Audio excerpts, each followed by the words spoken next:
성경 말씀 보겠습니다. 성경 말씀은 고린도후서 1장 1절과 2절 말씀입니다. 고린도후서 1장 1절과 2절 말씀입니다. 하나님의 뜻으로 말미암아 그리스도 예수의 사도된 바울과 형제 디모데는 고린도에 있는 하나님의 교회와 또 온 아가야에 있는 모든 성도에게 하나님 우리 아버지와 주 예수 그리스도로부터 은혜와 평강이 있기를 원하노라. 아멘. 자, 바울이 2차 전도 여행 때 고린도 교회를 설립했습니다. 그때에 참 어려운 가운데서 이 교회를 설립하게 되었습니다. 그리고 이제 3차 전도 여행 때에 에베소에, 아시아에 있는 그 에베소에 머물러서 거기에서 이제 또 전도 여행을 하고 있었습니다. 그때에 에베소에 있을 때에 건너편에 있는 고린도 교회가 지금 문제가 한창 많다, 파벌이 일어나고 굉장히 어려움을 당하고 있다는 소식을 접하고 그 편지를 받았습니다. 그래서 이 고린도 교회 문제에 대해서 우리가 고린도전서에서 보았던 것처럼 하나하나 예를 들어가면서 하나하나 짚어가면서 그것을 책망하고 잘못된 것을 책망하고 저들을 교훈하였습니다. 그런데 고린도 후서를 우리가 1장에서부터 이제 마지막 13장까지 쭉 읽다 보면은 고린도 후서는 무엇인가 자기 중심적인 바울에 대해서 많이 자기의 입장에 대해서 많이 변명하는 그러한 내용을 볼 수가 있습니다. 그 이유가 있다는 것이죠. 왜냐하면 자, 고린도전서를 썼을 때 그 고린도 교회에 먼저 첫 번째 편지에 고린도 교회의 문제점을 얘기를 하면서 이래 책망하고 교훈을 했습니다. 그런데 이 고린도 교회의 성도들이 이 편지를 받아서 이 바울의 말을 듣고서는 자기들의 종교적인 도덕적인 그 범죄에서 회개하는 모습은 보이지 아니하고 오히려 저들이 더 악하여져서 더 강팍해져서 오히려 사도 바울의 그 사도성의 사도적인 권위에 대해서 의심을 하고 오히려 바울에 대해서 대적하기 시작하는 것입니다. 그래서 더구나 바울은 또 자신이 이 고린도전서를 그 고린도 교회를 향해서 문제에 대한 편지를 보내고 난 다음에 그 다음에 잠시 이 고린도 교회를 방문했다가 다시 에베소로 돌아와서 이제 나중에 2장에 보면 나오지만은 눈물로 쓴 편지를 보내게 되어집니다. 그것이 우리 이 성경에는 결국에 포함이 되어지지 않았지만 그런 편지를 보냈다는 것이 2장에 보면 나옵니다. 그런데 그때 갔다 와서 오히려 더 마음이 격하여졌어요. 고린도 교회에 그때 갔다가 그래서 더 마음이 아파서 눈물로 편지를 써서 고린도 교회에 디도를 보내면서 거기에 편지를 보냈던 거죠. 눈물의 편지를 보냈던 것이죠. 우리가 그 내용은 상세하게는 알 수 없지만 그러나 눈물로 쓴 편지라고 우리가 알고 있습니다. 그래서 이 바울은 그 나중에 고린도 교회를 방문할 계획이었지만은 고린도 교회를 방문하지 아니하고 사정에 의해서 방문치 못함으로 인해서 오히려 그 일 때문에 약속을 해놓고 왜 고린도 교회를 오지 아니하고 왜 드로아를 거쳐서 마게도냐로 갔느냐, 이것 때문에 성도들이 오해를 하고 또 바울이 전부 자기의 유익을 위해서 산다, 자기 멋대로 한다, 그 고린도 교회를 사랑하는 마음이 없다, 여러 가지 말이 교인들 가운데 나올 수가 있죠.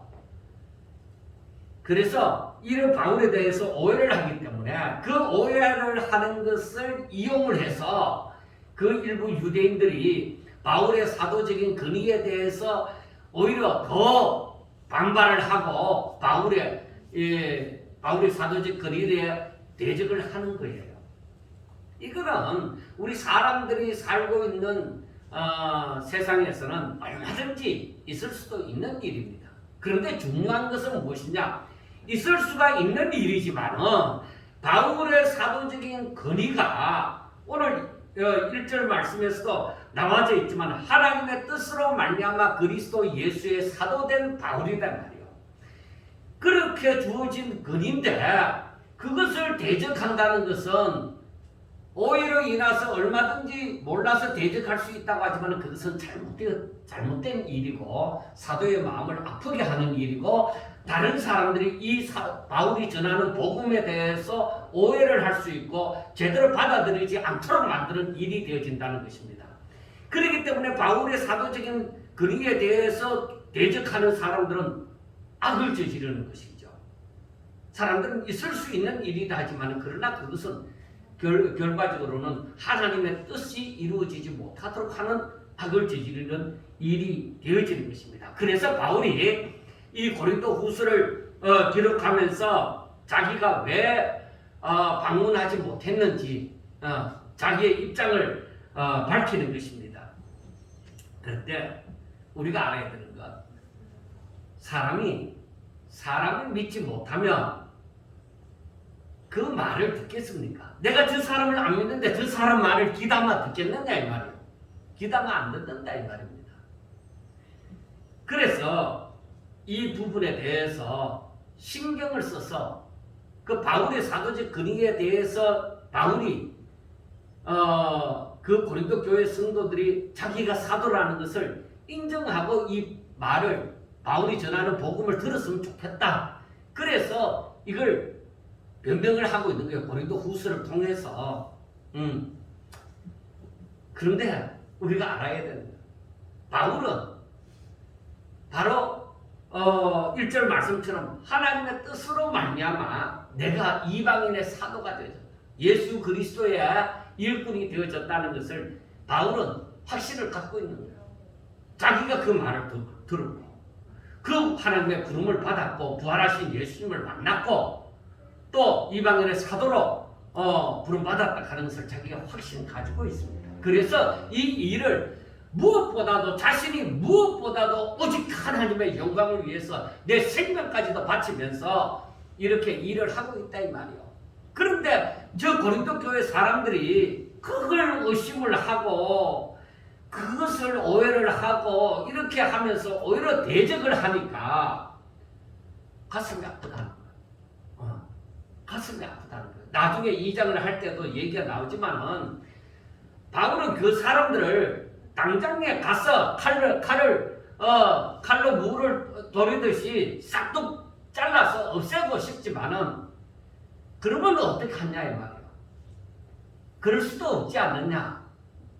내가 저들이 하나님을 잘 믿음으로 말미암아 저들이 우리의 자랑이 되어져야 되는데 내가 오히려 저들로 말미암아 기쁨을 얻어야 되는데 내가 그들을 싹둑 자른다고 하는 것이 참 가슴 아픈 일이다 이 말입니다. 그래서 바울이 이 아픔을 갖고 있어요. 굉장히 이 아픔을 가지면서 이 고린도 후서를 썼는 거예요.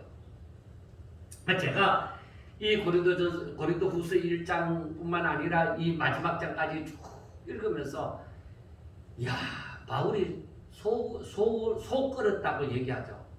정말 속상했겠다.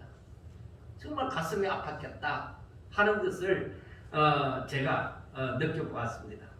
자, 바울이 디모데후서 4장 3절에서부터 5절을 보면은 바울이 디모데에게 자기 아들과 같은 디모데에게 디모데가 목회를 한단 말이요. 그 아들과 같은 디모데에게 하는 말이 있습니다. 뭐냐 하면은 때가 이르리니 사람이 바른 교훈을 받지 아니하며 기가 가려워서 자기의 사욕을 따를 스승을 많이 두고 또 그 길을 진리에서 돌이켜 허탄한 이야기를 따르리라. 그러나 너는 모든 일에 신중하여 고난을 받으며 전도자의 일을 하며 내 직무를 다하라. 자, 중요한 말씀입니다. 오늘날에 우리들에게도 오늘날 우리들이 사는 이 세상에도 그대로 적용이 되어지는 말씀입니다. 어느 것 하나 다 적용이 되어지는 말씀이지만 한번 보세요. 때가 되면 사람들이 하나님의 말씀을 안 듣는다 이 말이에요. 결론적으로 말하면. 사람들이 이 하나님의 말씀을 안 듣고 그 귀가 어디로 흘러가느냐? 오히려 자기의 욕심을 따라, 자기 개인적인 욕심을 따라서 말을 듣는 거예요.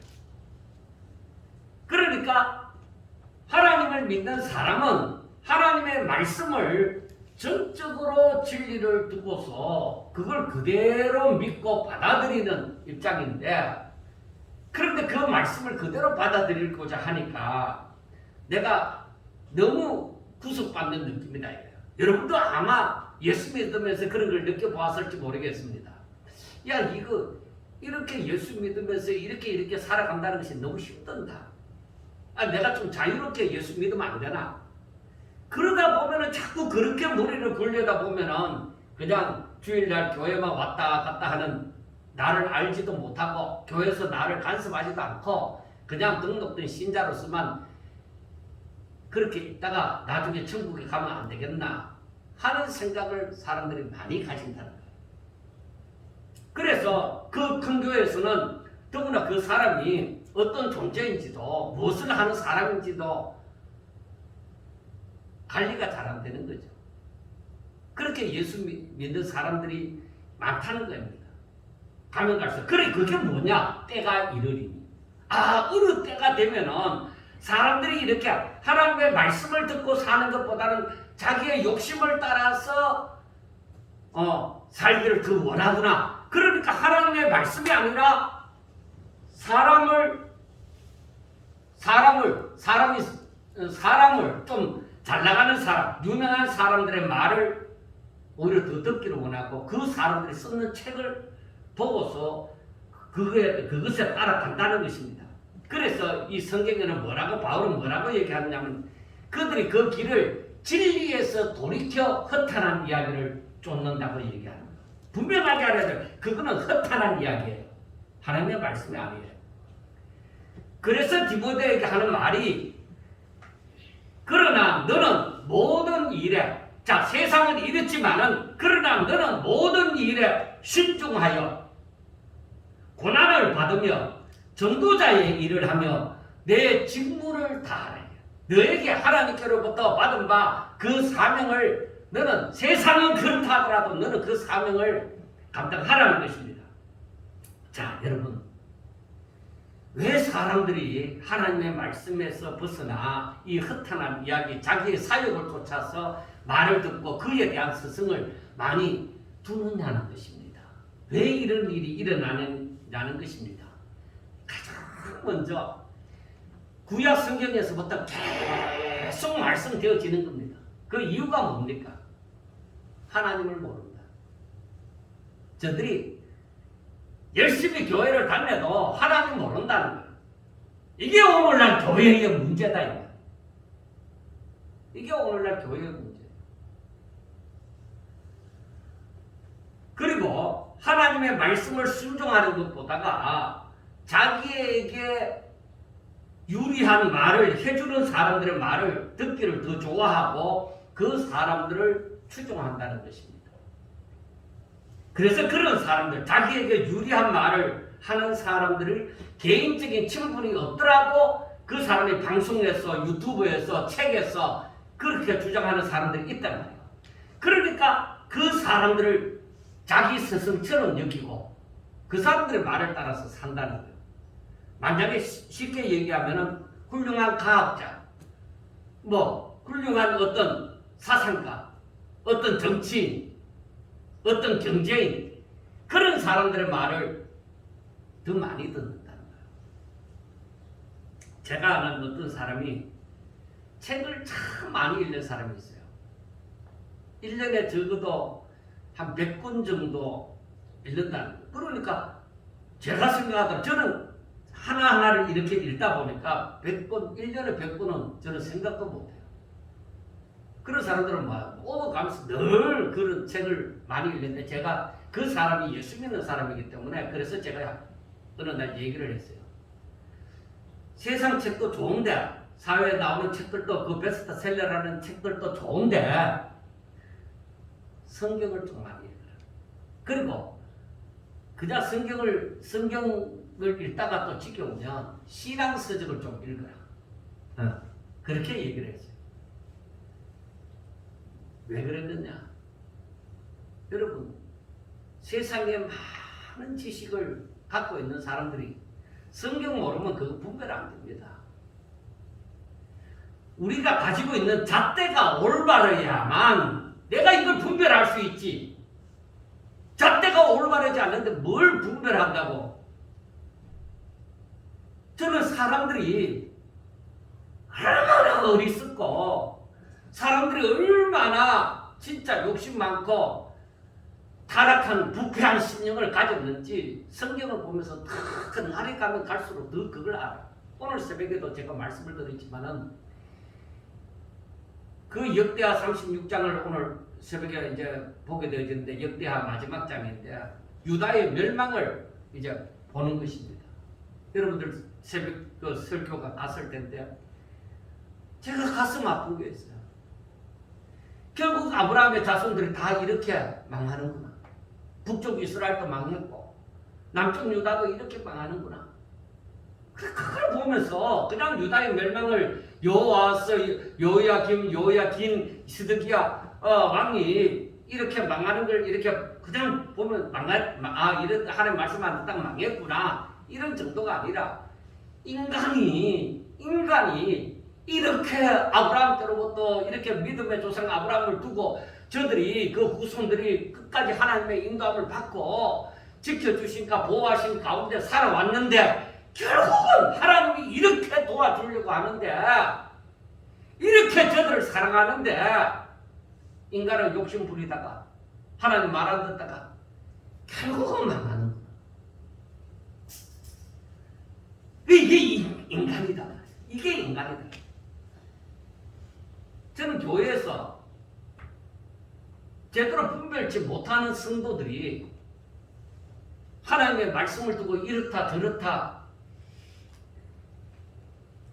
정말 분별할 수 없는 분별하지도 못하는 사람들이 목사를 두고서 이렇다 저렇다 말하는 거 그거 참 위험한 일이라고 생각해요. 왜 그러냐? 저는 분명히 그 말도 사실도 있습니다. 맞는 말도 있습니다. 드러나게 성도들도 알 만큼 드러나게 잘못한 것은 그렇게 굳이 다른 거 안 봐도 성경 말씀을 자기가 알고 있는 말씀을 보았을 때에 그건 안 맞다. 충분히 이렇게 얘기할 수 있어요. 제가 한때에 정강훈 목사님이 하나님 내 손에 주고 이런 말을 했는 것을 두고 제가 지금까지도 마음을 고치지 못합니다. 왜? 다른 게 아니라 그런 것은 일반 성도들도 이건 분별할 수 있다. 그런 것은 그렇잖아요. 하나님을 믿는 목사가 그리고 복음을 전하는 목사가 하나님 뜻대로 순종하며 살아가야 되는 이 예수 믿는 사람들이 그것도 목사라는 사람이 하나님 가보면 내 손에 주고 이건 믿는 자가 아니라 이건 얼마든지 분별이 되는 거예요. 그가 애국자일 줄은 모르지만은 참 신자는 못 된다. 왜? 하나님에 대해서 어떻게 두려움도 없이 그렇게 겁 없이 할 수 있는지. 왜?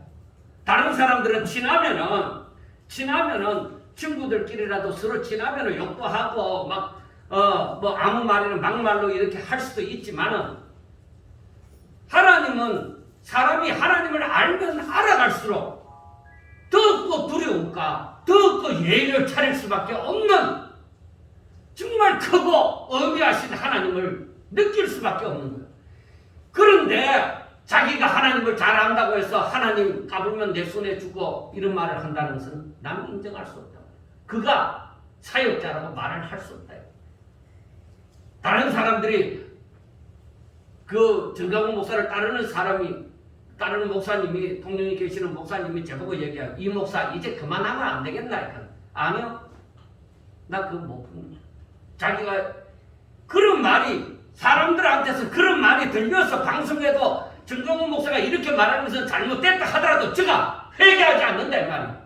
그 말은 왜? 그것은 내가 잘못된 말입니다. 성도로서 그런 말을 해서는 안 됩니다. 이런 얘기를 왜 못하느냐 이 말이에요.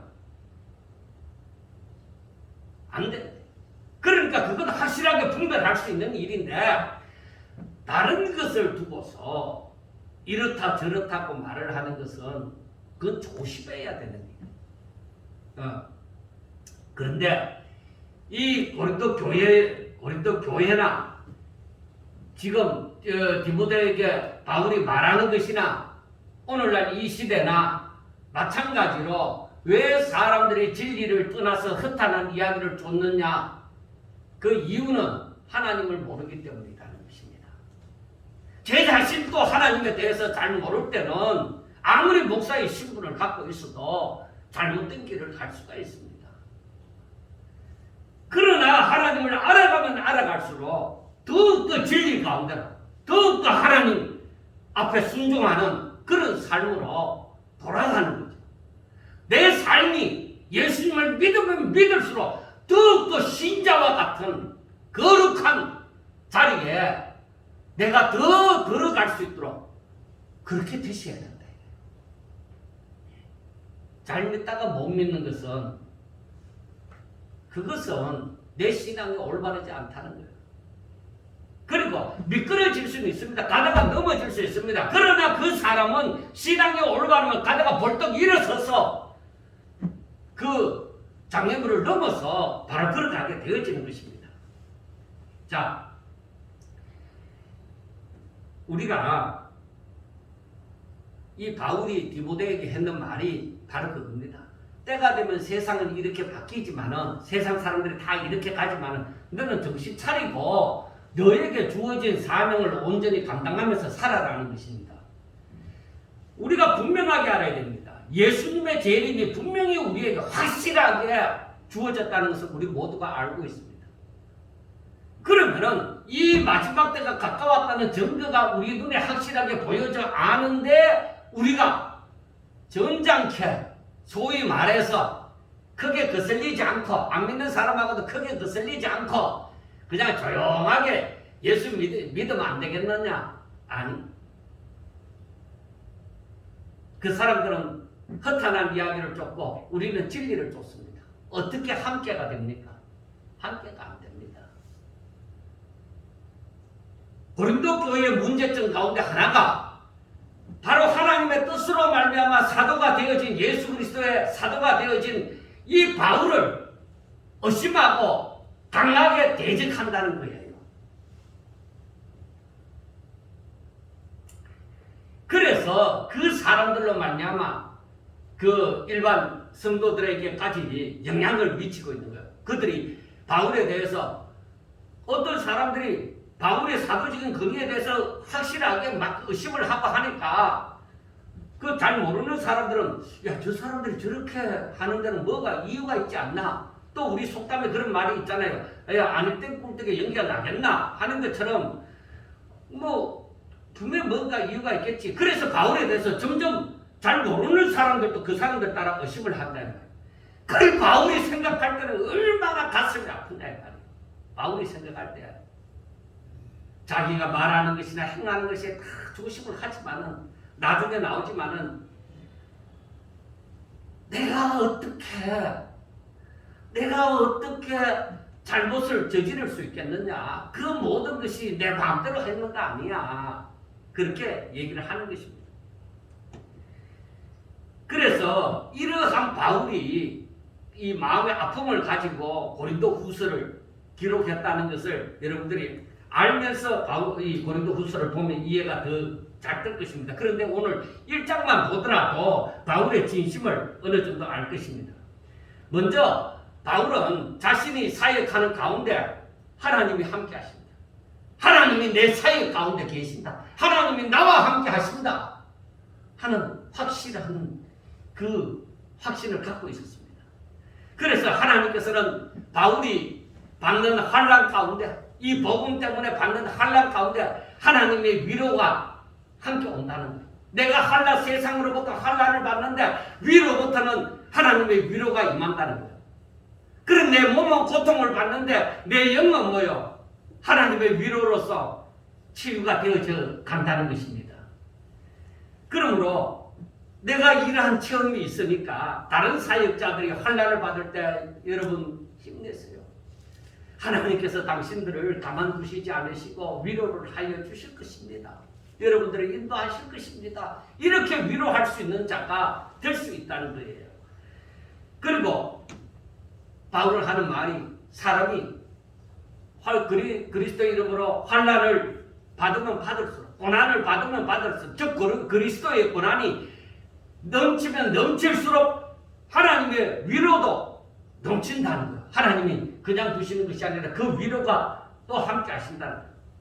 그리고 이렇게 고난이 넘치고 하나님의 위로를 체험하면서 살다 보면은 하나님이 살아계셔 역사하신다는 것을 지금도 살아계셔서 그리고 나와 함께 내 가운데 살아계셔서 역사하신다는 것을 알게 되며 또 다른 사역자들도 저들과 같이 고난을 잘 감당함으로 이런 하나님의 위로와 구원의 역사가 있기를 바라는 그 바울의 심정이 그렇게 보여집니다. 그리고 고린도 성도들이 그래서 고린도 성도들도 이 바울이 전하는 말을 듣고 바울의 말을 들음으로 말미암아 이 그리스도의 고난에 참여할 때에 그때에 하나님께로부터 말미암은 그 위로로 그 고난을 잘 견디게 된다는 것을 말을 합니다.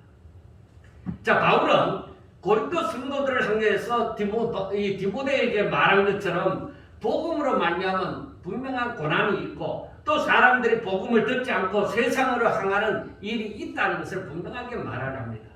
하나님께로 말미암은 위로로 고난을 또한 잘 견딤으로 너희들은 이 그리스도의 고난에 적극적으로 동참을 해라. 그러니까 당신들이 고린도 교회 성도들도 우리가 이렇게 다 체험한 바이지만은 당신들도 이렇게 복음으로 말미암아서 고난이 닥칠 때에 하나님의 위로로 말미암아 위로가 있을 것이다. 그리고 그 위로뿐 아니라 당신들에게 구원의 역사가 일어날 것이다. 그래서 이 바울이 고린도 교회 성도들에게 여러분들도 나와 함께 이 그리스도의 고난에 동참하는 자가 되세요 하는 것을 하나님은 살아계십니다 하는 것을 분명하게 전하고자 하는 것입니다. 그래서 바울은 여기에서 좀 더 심화되어져서 좀 더 깊이 예를 들어서 하는 말이 자신이 아시아에서 받은 고난, 아시아에서 이 복음을 전하면서 받은 고난에 대해서 얘기를 합니다. 그 고난이 얼마나 심하였던지 살 소망까지도 끊어지고 정말 사형 선고를 받은 줄 알았다 이 말이죠. 그러니까 자신의 힘으로서는 도저히 움직일 수조차 없는, 자신의 힘으로서는 무엇 하나 할 수 있는 그 여유조차도 없는 숨이 딱딱 넘어가는 그 순간까지 갔다는 것입니다. 죽기 바로 일보 전까지 가는 그런 고난을 복음 때문에 받았다는 것입니다. 그것은 이 성경이 얘기하고 있지만 그 이유는 바로 하나님을 즉 죽은 자를 다시 살리시는 하나님만 의지하게 하려 하십니다 하고 말씀을 합니다. 그리고 9절에 보세요. 1장 9절에 보면은 우리 자신이 사형 선고를 받은 줄로 알았으니 이는 우리로 자기를 의지하지 말고 오직 죽은 자를 다시 살리시는 하나님만 의지하게 하려 하십니다. 그래서 하나님께서 우리에게 이러한 환난, 이러한 고난을 주시는 것은 우리가 로마서 5장 3절에서 말씀하고 있듯이 환난은 인내를, 인내는 연단은 소망을 가지게 한다. 산 소망을 가지게 한다. 그래 이 말이 무슨 말씀이냐? 바로 우리는 이 복음으로 그리스도로 말미암아 그 고난을 당한다. 내가 그리스도 때문에 돈을 더 못 벌 수 있고 그리스도 때문에 사람들한테 손가락질 받을 수 있고 그리스도 때문에 내가 욕을 얻어먹을 수도 있고 그리스도 때문에 내가 진짜 이 땅에서 살기가 너무 힘든 하다못해 가족들한테도 손가락질 받을 수 있다. 그런데 하나님께서 왜 그렇게 하실까? 왜 예수 잘 믿고자 하는 사람에게 오히려 더 이러한 고난을 주실까? 안 믿는 자도 이런 고난을 안 받는데 왜 나는 예수를 잘 믿으려고 하는데 왜 이런 고난을 주실까? 그 이유가 있다. 성경을 보면서 그 이유를 알아요. 그 이유가 뭔가? 오늘 여기에서도 말씀이 되어져 있지만은 너의 힘으로 살려고 하지 말고 하나님의 능력으로 살려고 해라 이 말이에요. 그러니까 구절에서 말씀하는 것처럼 우리로 자기를 의지하지 말고 죽은 자를 다시 살리시는 하나님만 의지하게 하십니다. 하나님만 바라보도록 하려고 하는 것이다. 이렇게 됨으로써 자기의 신앙이 자라는 거예요. 믿음이 자라기를 원하면 그리스도의 고난에 동참해야 돼요. 주의 말씀대로 살고자 하셔야 됩니다. 내가 내 잘못이 아니라 정말로 하나님을 따르고자 함으로 받는 예수 이름으로 말미암은 복음으로 말미암은 고난이 내게 다가온다고 하면은 여러분들 두려워하지 마세요. 그 가운데 하나님의 뜻이 있다. 분명히 그것을 예수 이름으로 잘 감당하고 이기게 되어지면은 바로 믿음이 자라나게 되어지고 하나님과 깊은 사귐이 있게 되어진다. 그래서 이제 하나님께서 아브라함이 하나님의 말씀을 듣고 독자 이삭을 번제로 드리고자 할 때에 칼을 들었을 때 아브라함아 너 사랑하는 독자 이삭에게 손대지 마라. 이제야 내가 너 믿음이 너가 나를 정죄하는 줄 내가 이제 알았다. 그러므로 말미암아 하나님과 아브라함 사이에 더 깊은 사귐이 있게 되어집니다. 여러분 숨이 딸깍 넘어가는 그 순간까지 오직 자신의 목숨을 그대로 하나님 앞에 드리는 그런 자세로 신앙생활을 한 사람이 절대로 하나님 무시하지 않습니다. 하나님을 떠나지 않습니다. 하나님 정말 이 생명 받아주세요 하는 자들이 되어지죠. 스데반 집사처럼 오히려 돌에 맞아 죽어가면서 그렇게 하지 않았겠는데 그때 예수님이 일어서신 것을 보게 되었잖아요. 그 얼굴은 강치가 나죠. 하나님의 영광에 강치가 나죠. 다니엘의 세 친구가 하나님께서 우리를 구원하여 주실 것입니다. 우상 앞에 절하지 않습니다. 죽는 것이 두렵지 않습니다. 풀무불에 들어가서 내가 죽는다 할지라도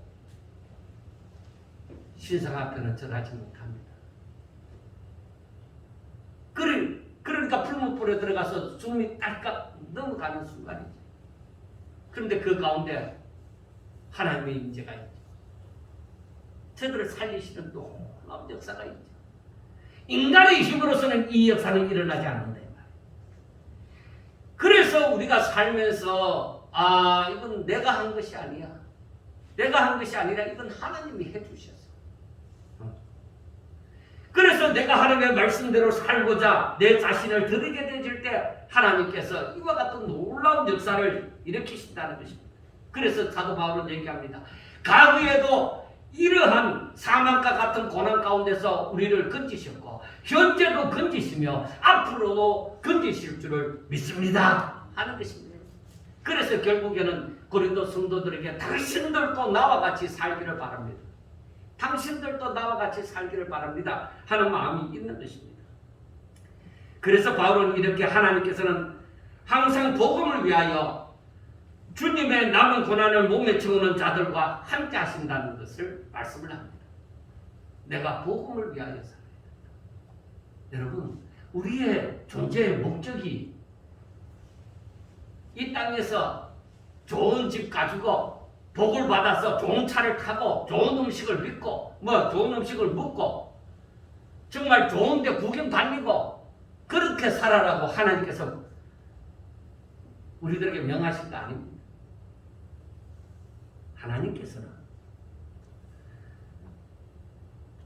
복을 주시면 하나님께서 복을 주시면서 우리들에게 원하시는 것이 무엇이었습니까? 처음부터 끝까지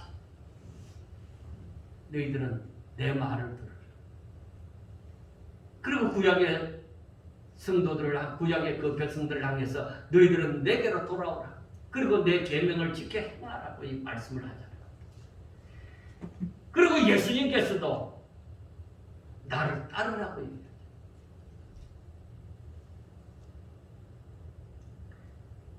사도 바울은 이 마음이 지금 고린도 교회를 향해서만 있는 게 아닙니다. 바울 서신은 어느 곳을 보더라도 항상 이 같은 말을 되풀이하고 있습니다. 골로새서 1장 23절부터 25절을 보더라도 이 복음은 천하 만민에게 전파된 바요 나 바울은 이 복음의 일꾼이 되었노라. 나는 이제 너희를 위하여 받는 괴로움을 기뻐하고 그리스도의 남은 고난을 그의 몸된 교회를 위하여 내 육체에 채우노라. 내가 교회의 일꾼 된 것은 하나님이 너희를 위하여 내게 주신 직분을 따라 하나님의 말씀을 이루려 함이니라. 사랑하는 여러분, 우리가 이 땅에 사는 것은 하나님께서 맡겨주신 그 사명을 감당하는, 창세기부터 계시록에 이르기까지 우리들에게 계속적으로 말씀하는 것은 하나님의 말씀을 우리가 순종하는 거예요. 바로 그렇게 함으로 하나님 앞에 영광 걸리는 거예요. 순종이 영광이 되고 하나님의 말씀을 잘 듣는 백성이 되어지는 것이 그게 하나님 앞에 기쁨이 되어지고 영광이 되어진다 이 말이에요. 우리를 바로 그것을 위해서 살라고 얘기하는 것이죠. 그런데 우리 한국 교회가 한동안에 기복주의 신앙이다 뭐 어떻다고 얘기를 했죠. 그런데 그렇게 말하는 사람들조차도 마지막에 보니까 아들 젖대 세습해주고 그렇게 말한 사람들도 결국에는 마지막에 은퇴할 때 보니까 결국에는 자기 욕심을 따라서 행하더라는 것이죠. 여러분 아셔야 됩니다. 우리가 이 땅에 사는 것은 내 편안한 노후를 위해서가 아닙니다. 우리가 이 땅에 사는 것은 내 편안한 삶을 위해서가 아닙니다. 내가 가진 것이 있으나 없으나 많이 배웠으나 많이 못 배웠으나 내가 건강하나 연약하나 하나님께서 우리들에게 생명을 주시고 이 땅에 살게 하시는 것은 오직 하나님의 말씀을 듣고 순종하고 믿음으로 살라고 하는 것입니다. 하나님의 뜻대로 살아라는 것입니다. 그래서 하나님 앞에 영광을 돌리라는 것입니다. 그래서 사도 바울은 편지를 쓰는 곳곳마다 그 서두에 그렇게 얘기하죠. 하나님의 뜻으로 말미암아 그리스도 예수의 사도된 바울은 하고 얘기합니다. 하나님의 뜻으로 내가 사도가 되어졌다. 저와 여러분들은 하나님의 뜻으로 구원받아 믿음으로 구원받아서 이렇게 하나님을 경외하는 자가 되어졌다는 것입니다. 그리고 우리 가운데 성령이 계신다는 것을, 성령이 임하셨다는 것을 내가 알든 모르든 그건 확실한 사건이죠. 그래서 바울은 로마 감옥에 있으면서 골로새 교회를 향하여 편지를 쓸 때도 나는 하나님의 뜻으로 말미암아 그리스도 예수의 사도가 되어진 바울이 편지를 한다고 얘기를 합니다. 그러므로 바울은 항상 누가 뭐라고 하더라도 자신이 하나님의 뜻으로 말미암아 예수 그리스도의 일꾼이라는 사명감을 확실하게 가지고 있었다는 것입니다. 그러므로 그와 같이 우리도 언제 어디서든지 나는 예수 믿는 사람이야.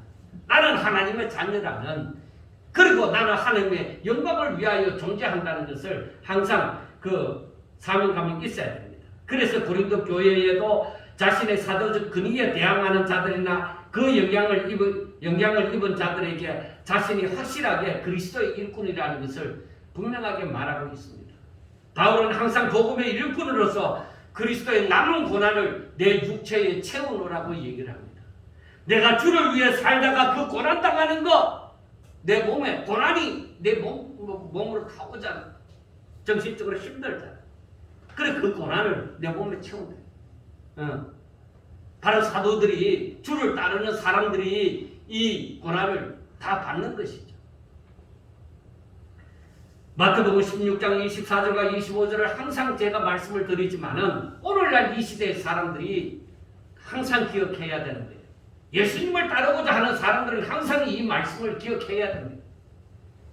누구든지 나를 따라오려거든 자기를 부인하고 자기 십자가를 지고 그리고 주의 이름을 위하여 목숨을 바치는 자. 그 사람들이 죽을 것 같지만 살리래. 그게 부활의 소망입니다. 그리고 로마서 12장 1절에서 사도 바울도 얘기합니다. 너희 몸을 하나님이 기뻐하시는 거룩한 산 제물로 드리라. 이는 너희가 드릴 마땅한 너희가 드릴 영적 예배니라 하고 말씀을 합니다. 너희 몸을 하나님이 기뻐하시는 거룩한 산 제물로 드리라.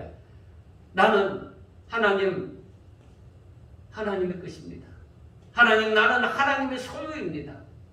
이 고백이 내 신앙 가운데서 울려 퍼지도록 하라. 그래서 바울은 얘기합니다. 자신은 그리스도의 일꾼으로서 항상 하나님의 거룩함과 진실함으로 행한다고 12절에서 말씀을 합니다. 그리고 육체의 지혜로 하지 않고 나는 하나님의 은혜로 행한다고 말을 합니다. 이 모든 것을 내 양심이 정언을 한다는 거예요. 내 양심에 부끄러움 없이 내가 말을 하노니 나는 항상 하나님의 거룩함과 진실함으로 행하고, 그리고 나는 항상 육체의 지혜로 하지 않고 하나님의 지혜로 행한다고 말하는 것입니다. 그러니까 하나님의 뜻으로 살겠다고 얘기하는 것입니다. 이것은 너무나도 중요합니다. 제가 이 말씀을 준비하면서 갑자기 생각나는 CCM 노래가 하나 있었는데, 그것이 바로 내가 원하는 한 가지 주님의 기쁨이 되는 것. 나 주님의 기쁨 되기 원하네. 그 노래 가사가 생각이 났습니다. 저는 과거에 이 노래를 부를 때마다 진짜일까? 이 노래를 부르는 사람 마음이 진짜일까? 항상 묻고 싶었습니다. 왜? 내가 이 의미를 알고서 나 주의 기쁨이 된다는 것, 내가 원하는 한 가지가 주님의 기쁨이 되는 것이냐는 것인가. 내 마음에는 한 가지 소원은 오히려 잘 먹고 잘 살고 내가 고생 없이 편하게 잘 사는 것일 수도 있는데, 노래 가사에는 내가 원하는 한 가지 주님의 기쁨이 되는 것 하고 부르는 거예요. 노래만 잘 부르면 뭐 하느냐 이 말이에요. 그 마음이 진실하냐 이거예요. 그 노래가 당신의 진실한 고백이냐 이 말이에요.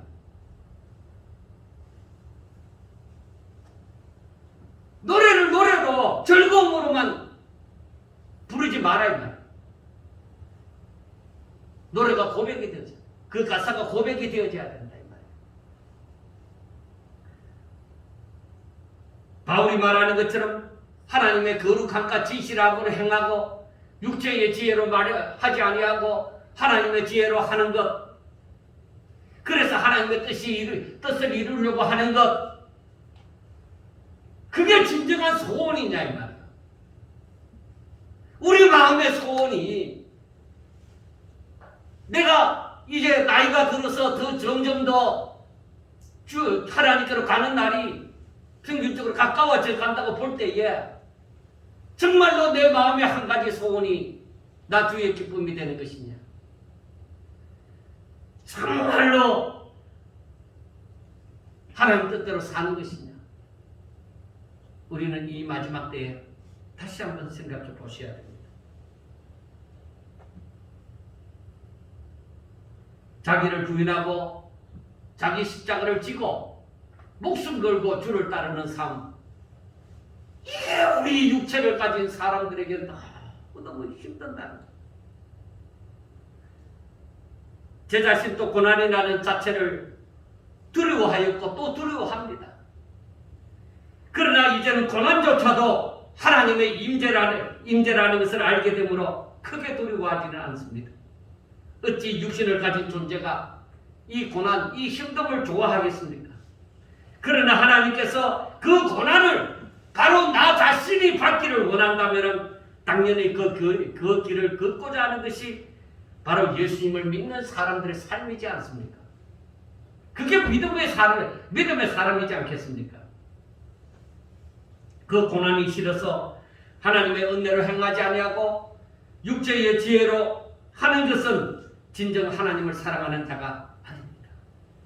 그 사람들은 때가 이르러서 자기의 사욕을 쫓고 헛하는 것을 쫓는 사람입니다. 분명 하나님의 영광과 그 뜻을 위하는 사람이 아니라 자신의 영광, 자신의 뜻, 자신의 사욕을 쫓는 것이라는 것입니다. 이러한 것을 생각해 볼 때에 하나님의 거룩함과 진실함으로 산다는 것이 그리 쉬운 일이 아닙니다. 그러나 바울은 오직 하나님의 뜻으로 예수 그리스도의 사도된 일꾼으로서 그리스도로 말미암아 고난이 넘칠지라도 하나님의 사람으로 살겠다는 것입니다.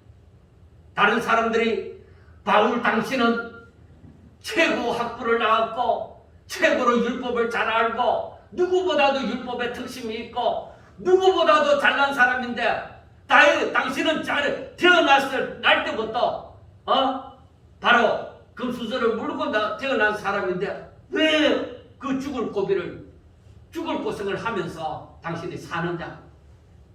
얼마든지 그렇게 얘기할 수 있습니다. 얼마든지. 자랑할 것이 남보다 적은 것이 아닙니다. 자랑할 것이 남보다 더 많습니다. 그런데 바울이 왜 이렇게 살아갑니까? 하나님의 뜻을 깨달았기 때문입니다. 저는 이 말씀을 준비하면서 속으로 되뇌이는 소리가 내 마음에서 그냥 터져나오는 소리가 어렵도다. 어렵도다. 누가 예수 믿는 것이 쉽다고 얘기합니까? 여러분, 내가 죽지 않으면 믿는 것이 어렵습니다. 내가 죽는 것이, 내가 나를 부인하는 것이, 내가 믿음으로 산다는 것이 오직 하나님의 약속의 말씀만 믿고서 내가 내 눈앞에 보이는 것을 부인하고 오직 믿음으로 산다는 것이 그게 쉽는가 이게 어렵다. 저는 예수 믿으면서 하나님을 알아가면 알아갈수록 확실하게 죽어야 된다. 이 길이 예수님을 따르는 자들에게 주어진 길이라는 것입니다. 다른 길은 없습니다. 누가복음 18장 8절 말씀이 또다시 생각이 났습니다. 인자가 올 때에 세상에서 믿음을 보겠느냐. 그리고 내가 믿고 있는 복음의 핵심이 바로 십자가와 부활이라는 것도 생각을 해봅니다. 내가 죽지 않으면 다시 사는 일이 없다는 것을 명심하고자 합니다. 부활의 능력으로 살고 싶으면 십자가에서 죽는 일이 있어야만 한다는 것입니다. 이 은혜가 넘치는 바울은 자신 있게 또 자신의 변명을 합니다. 15절 16절 말씀을 한 뒤에 17절 18절 말씀이 이어집니다. 즉 자신이 고린도로 가기를 한 것이나 가지 못한 것이나 자신이 경솔이 함으로 된 것이 아니라는 것입니다. 다 하나님의 간섭 가운데 그렇게 되어졌다는 것입니다. 그래서 17절 18절 말씀에 보면 이렇게 계획할 때에 어찌 경솔이 하였으리요 혹 계획하기를 육체를 따라 계획하여 예 하면서 아니라 하는 일이 내게 있겠느냐. 하나님은 믿으시니라. 우리가 너희에게 한 말은 예하고 아니라 함이 없노라. 그렇게 말을 했습니다. 이 말은 내가 당신들한테 사람들 앞에 잘 보이려고 당신들을 속이려고 당신들 앞에서는 예하고 돌아서 갖고는 아니요 하는 그렇게 한 경솔이 한 것이 아니라는 것입니다. 하나님의 신실하심을 두고 말하더라도 자신이 그들에게 한 약속이 이랬다 저랬다 하는 것이 아니라는 것입니다. 그리고 하나님의 약속은 그리스도 안에서 예가 되고 그리고 저들 가운데 전파한 하나님의 아들 예수 그리스도는 예만 있고 아니라 함이 없다고 말씀을 했습니다. 그런데 자신이 그리스도 안에서 바울에게 기름을 부으신 이는 바로 하나님이시라는 것을 말을 합니다. 그래서 자신이 목숨을 걸고 하나님을 정인으로 모셔 하는 말이 자신이 고린도에 가지 않은 것은 정말로 내 속마음은 당신들을 대했을 때에 서로 불나가 일어나서 내가 당신들을 만나면 당신들을 치리해야 되는데 내가 당신들을 만나서 치리하면 당신들이 또 가슴이 아플 거 아니냐.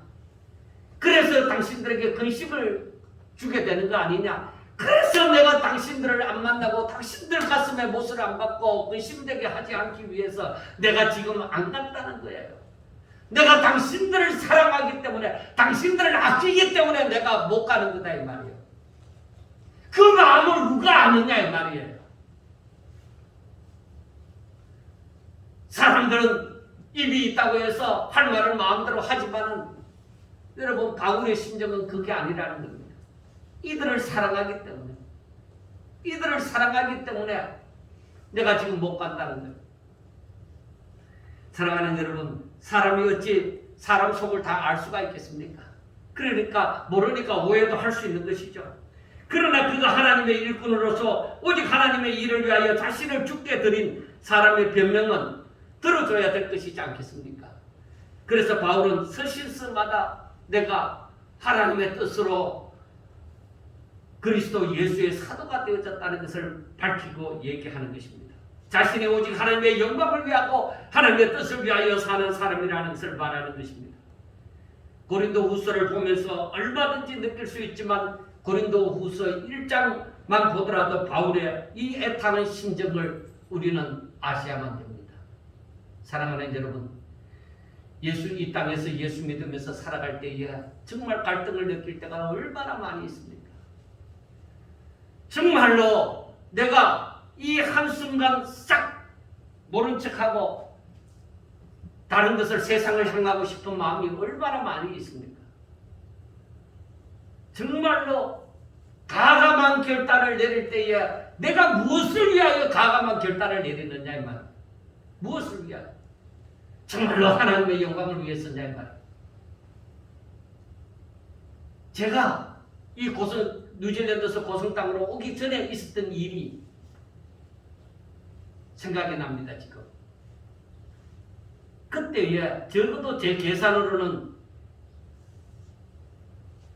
1년에 뉴질랜드 그들을 계속 있었으면 1년에 최하 6천에서 1억이 그냥 저축이 되는 상황입니다. 모든 걸 쓰고 싶은 대로 쓰고.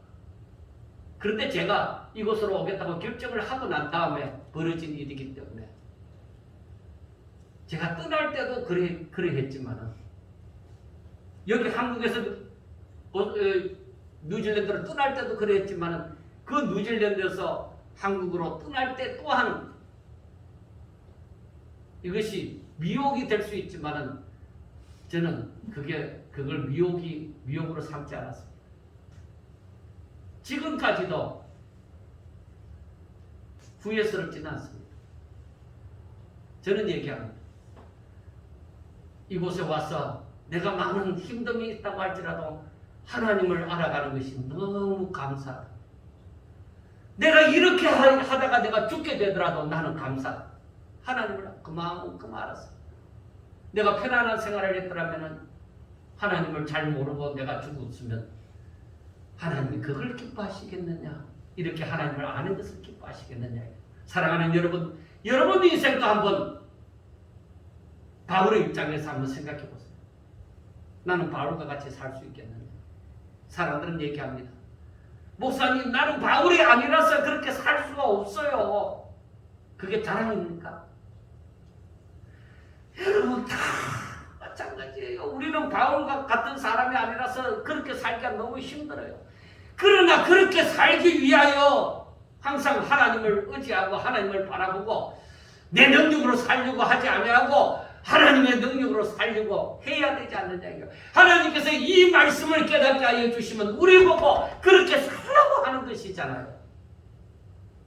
우리들 가운데서 성령의 역사를 부인하지 말고 오직 하나님의 뜻대로 살아감으로 정말로 숨을 넘어가는 마지막 순간에 하나님 감사합니다고 고백할 수 있는 저와 여러분들, 바울이 이 성경을 읽으면서 바울의 심정을 얼마든지 가슴으로 느껴지는 그러한 성도들이 되셔서 정말로 우리의 남은 생애를 정말 주를 위해 살아가는 저와 여러분들이 될 수 있기를 주의 이름으로 축원합니다. 기도드리겠습니다. 하나님, 가슴이 아프고 또 가슴이 아픈 일이지만 그러나 하나님, 바울의 그 마음을 우리도 갖게 하여 주셔서 오직 주를 위해서 주의 남은 고난을 우리 육체에 채우는 그 일이 감사의 일이 되게 하여 주시옵소서. 그 일이 일어날 때에 하나님을 찬양하게 하여 주시고 더 하나님 앞으로 가까이 나가서 하나님 앞에 영광 돌리게 하여 주옵소서. 사랑하는 종들을 꼭 기억하여 주셔서 이 마지막 세대에 하나님이 들어서시는, 하나님의 위로가 있는 삶을 살고 하나님의 축복이 있는 삶을 살아가는 사랑하는 자들이 다 되게 하여 주옵소서. 예수님 이름으로 감사하며 기도드리옵나이다. 아멘.